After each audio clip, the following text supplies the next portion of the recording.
Sí, muy buenos. Estamos de regreso, Regal Radio. Vivo. Sí, claro. Hola Laura, ¿cómo estás? Buenos días. Buenos días. Buenos días, equipo. Buenos días a toda la República Dominicana y el mundo que también está con nosotros a través de las distintas plataformas digitales de Rumba 98.5 FM del grupo RCC Media. Buenos días. Bueno, una de las noticias que Evelyn citó es la del tema de la ley de casación. Hay ciertas críticas dentro de la comunidad jurídica, específicamente sobre el estudio, o sea, el contenido respecto del interés casacional y sobre las posibilidades de que esta ley se constituyera en un filtro de mucha profundidad para, no le voy a decir evitar conocer los recursos de casación, pero sí requiere de un estudio más allá de la ley que teníamos, porque la gran crítica, Evelyn, que hay con la ley es que creo que los primeros 60 recursos, 55 con posterioridad a la ley, pues resultaron inadmisibles. ¿Y ese número? No, y el tema de la suspensión también. Ese número lo manejamos en la Red Nacional de Abogados, que surgió, ahí están jueces de altas cortes en la red, incluyendo uno de ellos, que es Napoleón Esteves, quien nos mantiene bastante informados respecto de las lecturas de audiencia, roles y ese tipo de cosas. Y entonces ahí surge uno de los abogados que dice, no, pero yo hice un levantamiento estadístico y con posterioridad a la ley, prácticamente más del 90% de los recursos de casación han sido declarados inadmisibles. En el área civil, me refiero. Sí, porque la sala civil, la primera sala, fue evidentemente, valga la redundancia, la primera en hacer el acuerdo pleno no jurisdiccional, pero también trajo mucha discusión, y no sé si tienes información sobre eso, agradecería que la compartieras, sobre el tema de la demanda en suspensión de las decisiones, que era como un poco el interés de bajar la cantidad de procesos, o de que la interposición del recurso no sirviera como para suspender la ejecución de un derecho que ya te ha sido reconocido mediante sentencia. Sí.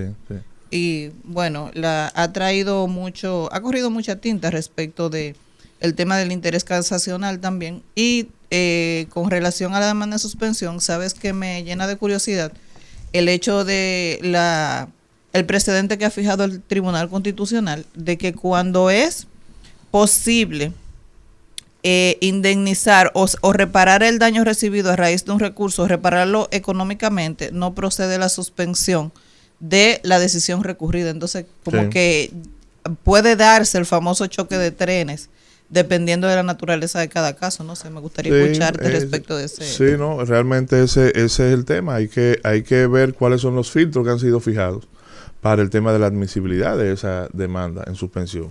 Previo al proyecto, o sea, previo a la promulgación de la ley, la Suprema Corte de Justicia, específicamente a través del magistrado Justiniano Montero, se ocuparon de ir a las academias, de hacer reuniones dentro de la misma Escuela Nacional de la Judicatura, con el objetivo de mantener al día sobre las modificaciones que iban a surgir respecto de este proceso, y con posterioridad a ello también se mantuvieron cerca de las academias. Sin embargo, todavía el contenido de la ley parece que no ha sido asimilado por la comunidad jurídica en sentido general, y por eso la Suprema Corte de Justicia ha decidido pues proponer un plan para actualizar y trabajar el tema con todo el mundo. ¿Y el Colegio de Abogados no se ha involucrado en formar a su gremio? No, al Colegio de Abogados no lo he sentido, en forma alguna lo he sentido. Porque eso sería un buen coadyuvante. Es decir, el Colegio de Abogados aquí tiene que jugar, o juega un papel preponderante, entiendo yo,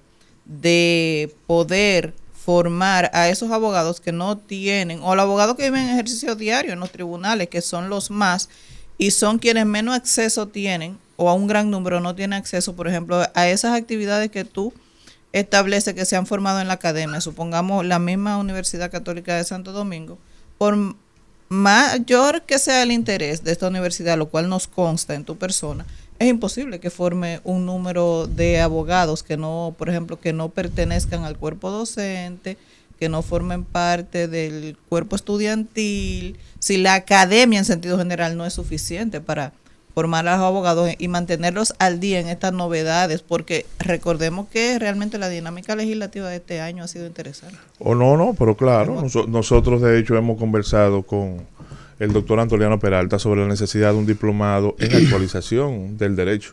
desde el Poder Ejecutivo, que ha surgido una endanada de modificaciones, y ustedes lo saben también. Entonces hay un tema ahí, pero no es solamente eso, no importa que las academias convoquen, el colegio de abogados, hay muchos abogados que muchas veces no se interesan en participar en ese tipo de actualización. Entonces no es un tema, muchas veces la autoridad quiere, y la autoridad, porque en un sábado, o sea, un sábado de 8 a 12 del mediodía, por ejemplo, en la universidad teníamos pactado una actualización con Napoleón.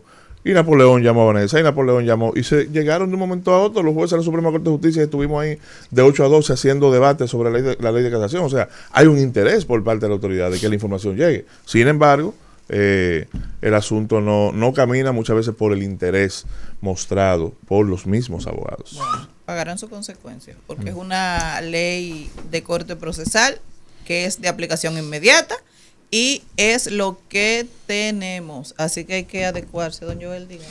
Bueno, con relación, Evelyn, a lo que preguntabas ahorita. Con el don, oye. Perdón. Escuchó el don Joel. Pero esa señora Eso me de acaba de decir cariño. doñita. A mí me dijeron ayer señora, y yo como que... Eso después tú te acostumbras, Sí, nada después me más acostumbro. impacta la primera vez. Pues adelante, don Joel. Bueno, miren, sin el don. ¿Tú ves? Que resulta que, bueno, vamos a ver.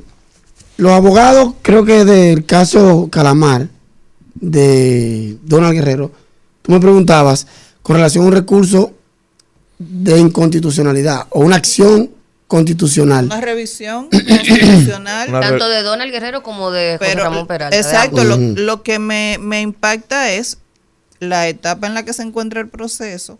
Entonces tendríamos que ver, o es mi punto, si esa prisión o ese proceso investigativo o de impugnación de la interposición de la medida de coerción cumple con los rigores de acceso al TC. A mí me parece que no.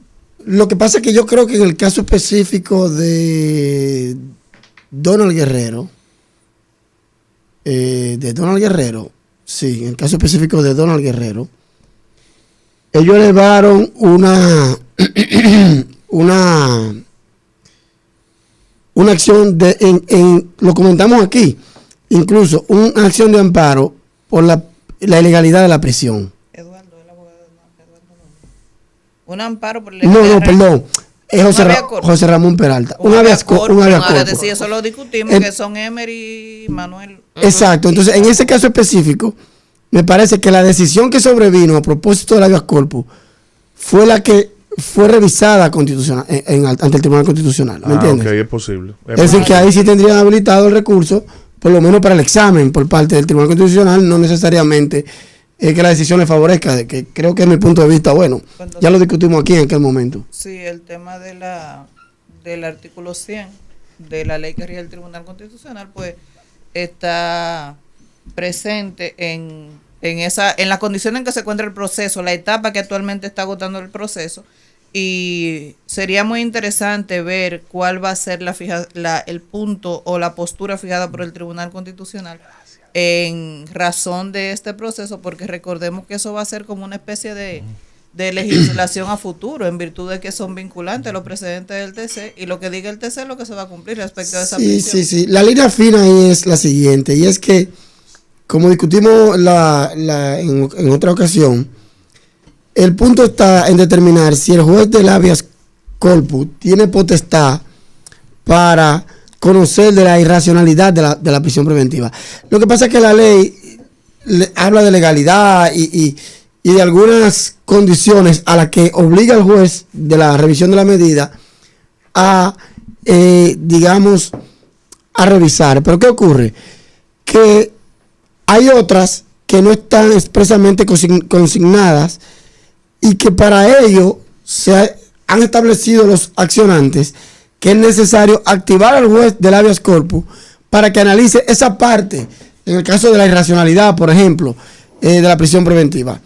Entonces, de alguna manera lo que quieren es delimitar cuál es la función del juez para el análisis de la función de la prisión preventiva, y yo soy de opinión que el juez de la revisión de la medida de coerción, el juez de la medida de coerción, tiene la potestad para revisar todo lo relativo a la medida de coerción, incluso si ella ha sido impuesta contrario al 40.15 de la Constitución. Y porque entonces, si admitimos lo contrario, estamos activando un nuevo canal de acción Y básicamente sería un tercer, digamos, Recurso. un tercer recurso, porque en el caso de la especie ocurrió lo siguiente. En primer grado se le impone una medida de coerción y van a la corte y lo confirma. ¿Qué ocurre entonces con relación a la imposición de la medida de coerción? Que en cuanto a la imposición, como no admite recurso de casación, ya es definitiva la imposición. Ahora, ¿qué derecho sí tiene la parte que ha sido sometida a la medida? A revisar. Yo te quiero preguntar algo. Pero escúchame, quiere revisar, pero ¿qué hacen? Como no quieren revisar realmente, sino lo que quieren es cuestionar la decisión primera, recurren al juez del habeas corpus como un grado superior a la corte para que cuestione tanto la decisión de imposición de medida como la decisión de la corte. No, porque es que así queman un cartucho y se van a revisión. Porque se abren, entonces tienen que cumplir de nuevo con todos los rigores para acceder al constitucional. Sí, Y bueno, yo creo que por ahí viene el tema de la especial bueno. trascendencia. Bueno, Que era lo que te probablemente quería sea una estrategia para poder habilitar al Tribunal Constitucional. Una estrategia.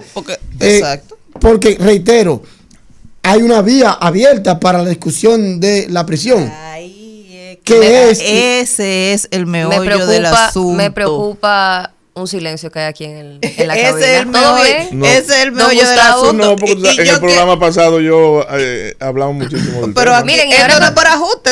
Y aprovecha. No, ¿qué sí, pasa? o sea, Que acaban ella de- hizo su comentario del No. mes el programa pasado. No, tú sabes que Señores, tú sabes producción. Tú sabes que Edison me hacía una crítica, que lo dejara hablar, que lo dejara hablar, que lo dejara hablar. Entonces está haciendo un ejercicio. Hoy ya yo Lo he tengo querido. controlado. Hoy ya yo ¿Por he qué querido. será ese buen comportamiento? Hoy ya yo he Ya querido. luego le diremos a la Para que me audiencia regañen a la mí. razón y el Para que me objetivo regañen a mí. principal de ese buen comportamiento. Entonces Miren, le he querido dar su espacio para que se desplaye y hable. Y luego no alegue que yo le estuve interrumpiendo y no puedo desarrollar su idea. ustedes ahora que abordan este punto, si pudieran profetizar, predecir lo que va a ocurrir en este caso, ¿hacia qué línea irían?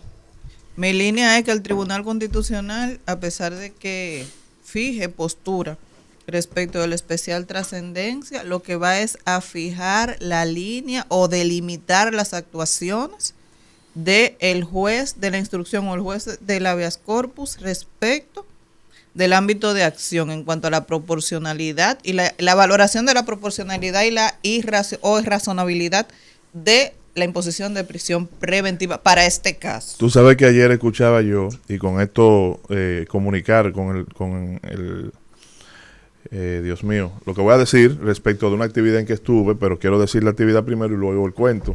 Respecto a lo que tú, en relación a lo que tú está estás bien de socialite, don Gustavo. sí, no, en relación a lo que tú estabas diciendo. El magistrado segundo Monción, juez del Tribunal Superior de Tierras del Departamento Norte, puso en circulación en el día de ayer en el auditorio de la Universidad Católica Santo Domingo su última obra sobre el recurso en materia inmobiliaria y constitucional en relación a los procesos constitucionales. Entonces, que de hecho lo estaba buscando aquí para hacerlo con la mayor precisión posible y anunciar bien los recursos en la jurisdicción inmobiliaria del Tribunal Constitucional. Magistrado segundo Monción. Desde hoy está en toda la librería del país disponible. Y a propósito del prologuista, Santiago José, él hacía una anécdota bastante interesante, y esto lo quiero aplicar a este examen que va a hacer el Tribunal Constitucional, y decía, en el único oficio, en la única carrera que usted puede sacar pollitos de huevos sancochados y una planta de una habichuela hervida, es en el derecho. Eso es ¿Tú estás oyendo? Repítame eso para yo anotarlo. Tú estás oyendo el análisis, o sea, todo el mundo se quedó estupefacto cuando él fija esa posición y dice, en la única carrera que usted puede sacar un pollo de un huevo sancochado y sembrar y sacar habichuelas de una habichuela hervida, es en el derecho. Porque él quería hacer alusión y lo entendimos realmente. Al final nos sonreímos, esto y lo otro, pero al final lo entendimos, de que muchas veces el abogado se declara vencido ante situaciones y obstáculos y diques que se le presentan. Sin embargo, ahí debe surgir la creatividad para solicitar a algún órgano, pues, respuesta a lo que él. Entonces, lo que se está buscando aquí, precisamente, cuestionamos el sábado pasado, pero ven acá, procede o no el habeas corpus, debió el juez de habeas corpus, como en su condición constitucional, fijar una posición respecto a la arbitrariedad de la ley, no obstante estar apoderado del juez de la instrucción. y la mayoría del programa, de los compañeros del programa sentían de que eso era atribución del juez de la instrucción, que podía revisar eso, que no había por qué habilitar. Y hoy nos dimos cuenta, nos hemos advertido cuál ha sido la estrategia que ha planteado, porque de hecho son buenos abogados y probados abogados, no están dando patadas voladoras procesales en estos ámbitos, sino que cada acción usted puede tener seguro que tiene un objetivo final, y en este caso no hemos dado cuenta. Ahora bien, y con esto concluyo, el Tribunal Constitucional, entiendo yo, si no decide hacer un ejercicio propio de la función jurisdiccional constitucional en este ámbito, se va a ceñir única y exclusivamente a analizar el derecho constitucional respecto de que si procedía o no el habeas corpus, única y exclusivamente. A propósito de que nuestra sintonía es legal, vamos a recordar los teléfonos en cabina. Bien. Para quienes quieran participar y llamarnos, comunicarse con nosotros, comentarios, emitir sus opiniones y también hacer preguntas. 809-682-9850, 809-682-9850 es nuestro teléfono aquí en cabina. Adelante. Mira, a mí se me ocurre tal vez traer otros puntos y acotar, porque estoy totalmente de acuerdo con lo que tú dices, Gustavo, lo primero, solo quiero dejar claro, pero estamos muy acostumbrados a que todo lo legal es legítimo. Y no es así, claro. No, y que en un marco donde la ley le permite o le otorga al juez la atribución de imponer la prisión preventiva, el hecho de que el juez dicte una decisión disponiendo la imposición de la prisión preventiva es suficiente. Y ya lo impuso un juez y no hay nada más que analizar.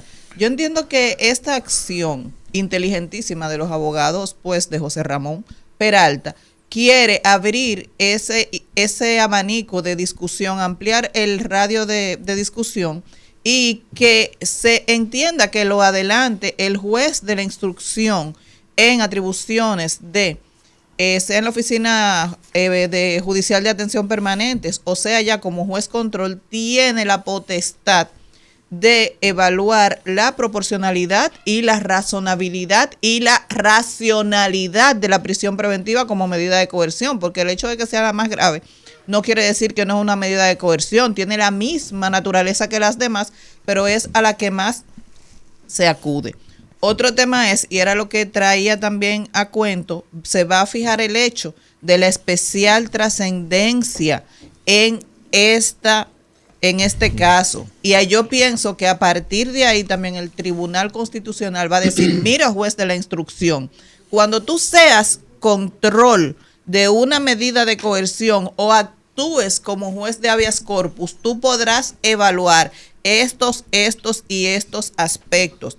No es ni siquiera que el Tribunal Constitucional en este caso vaya a emitir una sentencia exhortativa o le vaya a decir al legislador tiene tanto tiempo. No, el Tribunal Constitucional, a mi juicio, debe puntualizar claramente y radiar estas falencias que son, yo entiendo que no son de la ley, son de la actuación de los juzgadores o de la actuación de los tribunales, para no personalizar mi postura. Y otro aspecto es que también se va a determinar con este proceso el alcance que puedan tener los recursos que tú tienes abiertos cuando estás en control de una medida de coerción. Porque, óyeme, perdóname, Gustavo, ya te voy a dejar hablar. El punto aquí es que el habeas corpus... Tú me vas a dejar hablar a mí, yo no voy a dejar hablar a él. El punto aquí es que el habeas corpus, este habeas corpus va a tener que decir si el juez de la instrucción lo puede valorar y tú tienes otra vía abierta. O no, o lo puede valorar, pero debe puntualizar o debe analizar estos y estos puntos. Yo creo que esos son los dos caminos que tiene el TC, siendo muy arriesgado. Antes que Edison hable, lo único que yo te voy a decir es lo siguiente. Ya la discusión se dio el sábado pasado, los audios y los videos están ahí.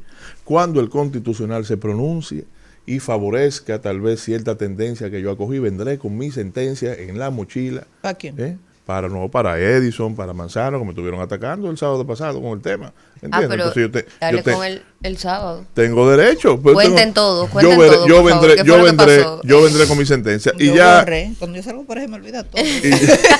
Y ya un comentario no parcializado. Ese es el derecho. Ese es el derecho. ¿A que los demás estaban parcializados? Sí, yo entiendo que sí. Ok. Aquí No, no, hubo un 2-2, un empate, Sí. Yo un preguntando. empate técnico. Bueno, mira, Entonces, perdón, esa es la labor y más de las altas cortes, de trazar el camino. Cuando hay ambigüedades y hay contradicciones de mucha profundidad en cuanto a estos contenidos, puede trazar el camino. Pasa lo mismo, por ejemplo, yo no sé si ustedes tienen conocimiento del tema de la tercería en materia inmobiliaria. La tercería en materia inmobiliaria no ha sido reconocida todavía por la tercera sala. Señor. Sin embargo, ya hay un ensayo en el Tribunal Constitucional provocado por los mismos jueces. Entonces, realmente de eso se trata el derecho, buscar en esas altas cortes, pues que tracen caminos, ¿verdad?, a partir de lo que ha establecido la norma y que no se encuentra bastante claro.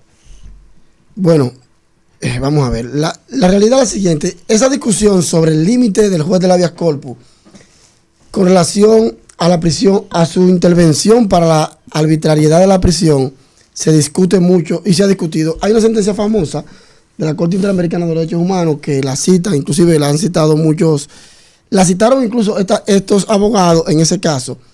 Es la sentencia Gangaram Panday versus Surinam. ¿Quién? Gangaram Panday versus Surinam. Es del 1994, una sentencia viejísima. Que lo que procura es delimitar hasta qué punto puede intervenir el juez del habeas corpus si hay un juez apoderado para examinar la prisión. Más o menos es la idea de esa sentencia que tengo que volver a revisar. ¿Qué es lo que ocurre? Vamos a ver, mis amigos. La línea es muy fina realmente. Si una persona es detenida sin una orden de arresto, ¿verdad?, de manera ilegal, por parte de la autoridad que tiene, digamos, autoridad punitiva administrativa, un policía, por ejemplo, que en principio tiene derecho a detener, obviamente en circunstancias que la ley le permita, esta persona puede acudir al juez de habeas corpus.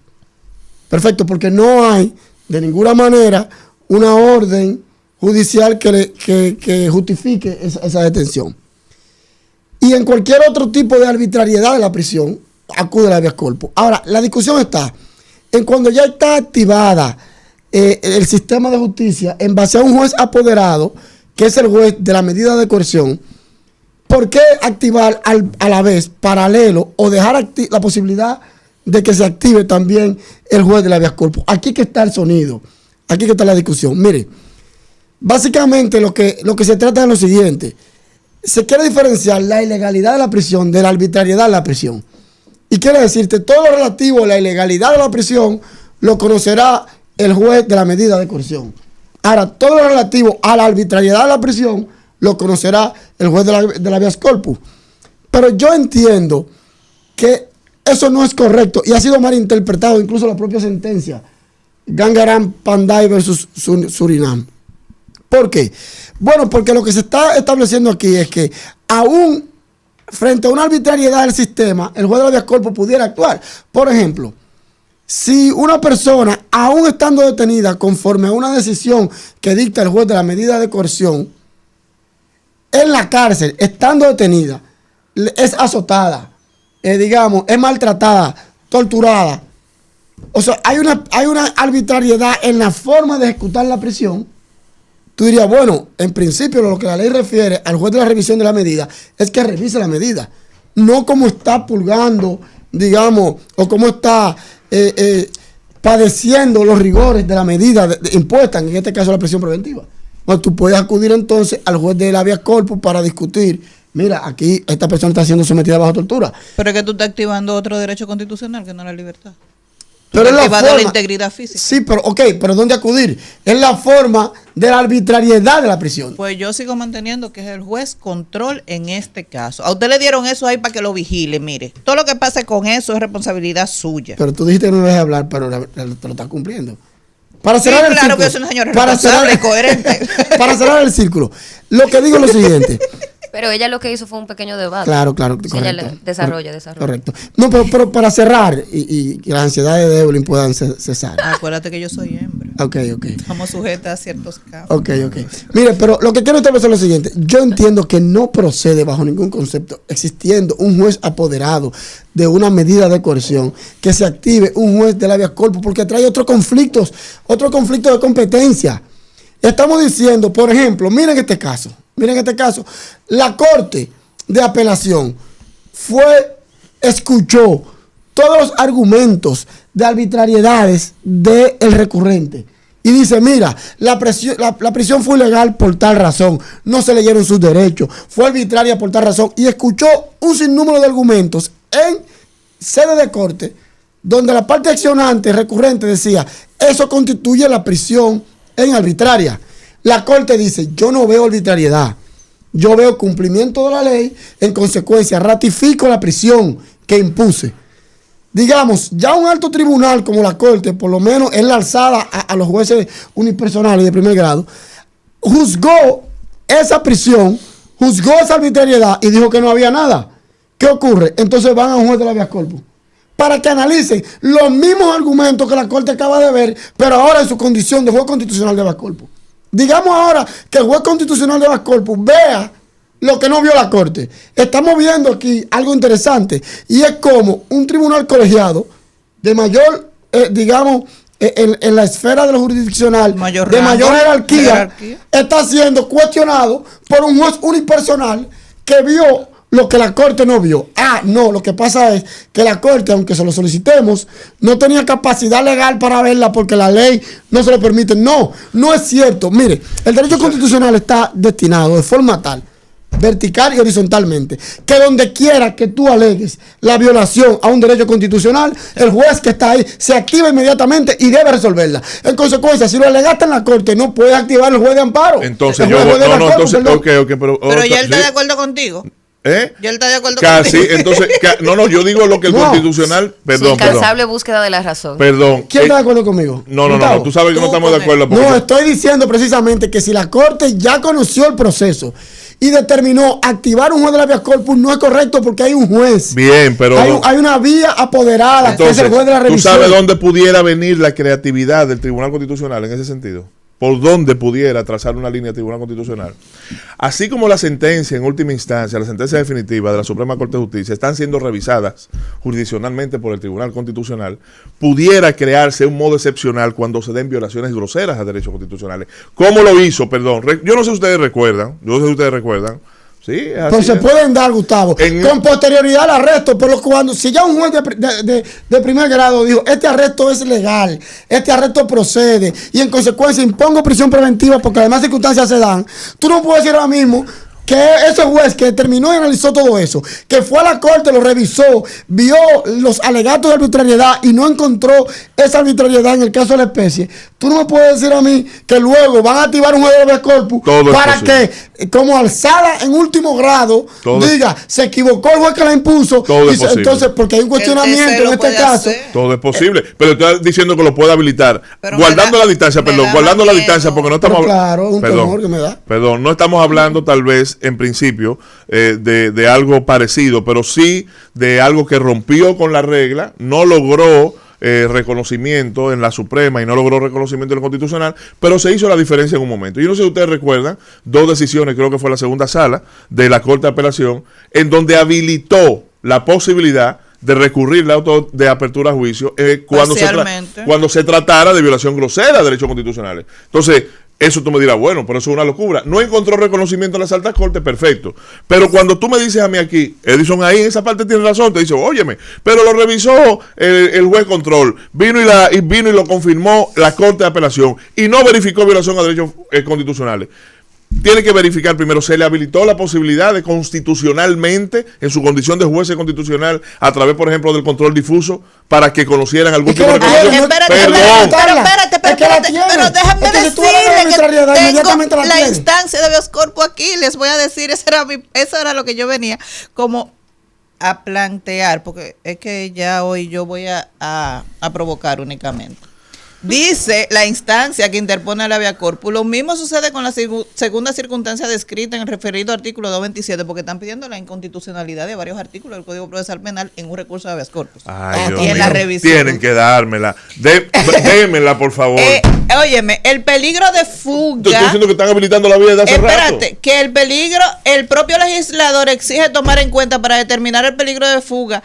Permiten concluir sin duda alguna que el exponente José Ramón Peralta no representa peligro de fuga toda vez que tiene sobrado arraigo, se encuentra completamente identificado, no ha tenido comportamiento que indique voluntad de no someterse al proceso de la persecución penal y no ha sido objeto de persecuciones penales anteriores y por tanto no tiene proceso pendiente ni condena anterior. Es decir, ellos están sirviendo un plato grande al TC donde incluye inclusive inconstitucionalidades del Código Procesal Penal. Señores, esto es un caso interesante. Sí, es decir, sí, la vía que activar. eso, ahora el TC con la sabiduría que lo pero sí, pero espérate. Yo tengo que hacer una crítica a Edison en este momento.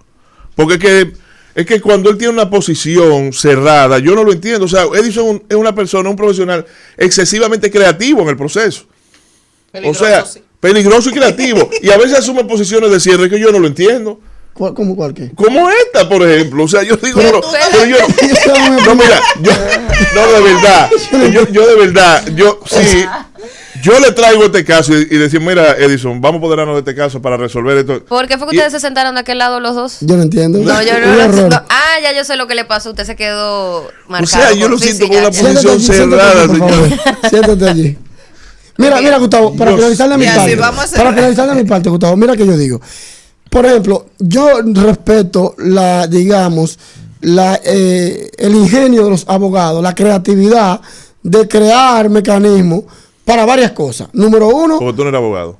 Sí, pero de otros, él está refiriéndose a otros abogados. En este momento yo quiero hablar objetivamente de lo que yo entiendo que es correcto o no. Yo no puedo hablar desde el punto de vista de un interés.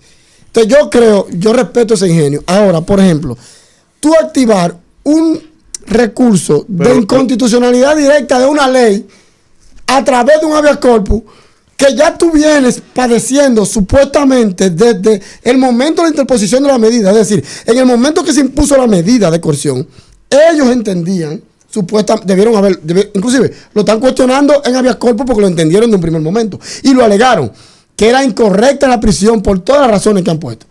Ahora, cuando no le dan la razón en ningún momento del sistema, es decir, primer grado y corte, entonces ellos habilitan de manera, digamos, estratégica al juez de la habeas corpus para que como una forma de última alzada cuestione las decisiones de lo que en derecho debió ocurrir, que es que estas personas juzgaran la prisión. ¿Qué ocurre? Hacer eso y someter allí un recurso de inconstitucionalidad por vía difusa ante un recurso de habeas corpus, una acción de habeas corpus, obviamente que es una estrategia, una inventiva interesante, pero donde viene la parte difusa a propósito de un proceso ordinario. Porque tú en un proceso ordinario, cuando se te impuso la prisión o cuando fuiste a la corte, allí debiste hacerlo, digamos, para que se active el control difuso dentro de la vía ordinaria. Okay, pero dentro de la vía especial constitucional, hacer un control difuso dentro de la vía especial, de alguna manera es evitar un control directo de inconstitucionalidad sobre una ley. Lo van a devolver. O sea, es un cóctel. Van a decir que hay un juez habilitado. Es un cóctel de tema constitucional. Es decir, yo no concibo que ningún juez le diga a una persona, yo no te puedo evaluar eso, un reclamo constitucional, yo no soy competente, es un reclamo constitucional. O sea, exactamente, es decir, que sería incompetente el juez de la revisión para conocer de un reclamo constitucional. No. Admitir eso es admitir la falta que tiene el juez de la medida de coerción de conocer un reclamo de arbitrariedad a la prisión. Y eso no puede hacer el constitucional porque siente un precedente que a partir de ahora va a ser peligroso. Todo el mundo va a interponer un recurso de amparo de habeas corpus, procurando, ojo, que con la dificultad de que es un juez diferente a los que han conocido la medida, y además de eso, es un juez unipersonal. Así que son menos jueces que los que constituyen la Corte de Apelación. Vamos a esperar qué dice el Tribunal Constitucional y posteriormente pues venimos y regresamos con esa discusión aquí a Legal Radio, donde la sintonía es legal. Nos vamos a una pausa, al regreso ya estamos listos para enfocarnos y pues plantear el tema principal de este sábado. Otra vez Haití, entre el derecho y la geopolítica. Hoy recibimos al doctor Inocencio García Javier. Usted quédese ahí en sintonía con nosotros. Al regreso seguimos con más.